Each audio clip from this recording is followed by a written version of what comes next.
বিদ্যমান আইনে জামাতের বিচার করা সম্ভব নয় বলে মন্তব্য করেছেন আইনমন্ত্রী অ্যাডভোকেট আনিসুল হক। তিনি বলেন, বিচার করতে হলে আইন সংশোধন করতে হবে।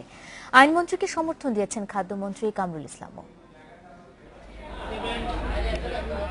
আওয়ামী আইনজীবী পরিষদ ঢাকা বারের ত্রিবার্ষিক সম্মেলনে আইনমন্ত্রী বলেন, আন্তর্জাতিক অপরাধ ট্রাইব্যুনাল আইন অনুযায়ী একজন ব্যক্তির বিচার করা সম্ভব, কিন্তু সংগঠনকে বিচারের আওতায় আনা যাবে না।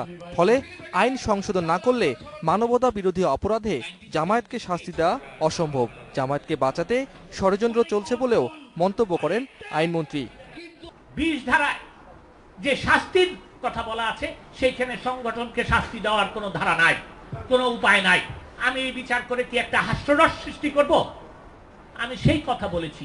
আমি বলেছি, ভাইরা, এটাকে ঠিক করে তারপরে বিচার করতে হবে। এখন তোলপাড় পড়ে গেছে, আমি নাকি একটা কাণ্ডজ্ঞানহীনের মতন কথা বলেছি।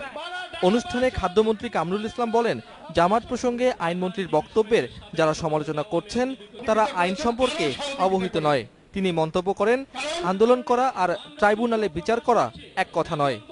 যারা ট্রাইব্যুনালের বিরুদ্ধে কথা বলছেন, প্রসিকিউটরদের বিরুদ্ধে কথা বলছেন, যারা আইনমন্ত্রীর এই বক্তব্যের বিরুদ্ধে আজকে আন্দোলন করার হুমকি দিচ্ছেন, আমি বলবো প্রকারান্তরে তারা ৭১-এর ঘাতকদের পক্ষ অবলম্বন করছেন।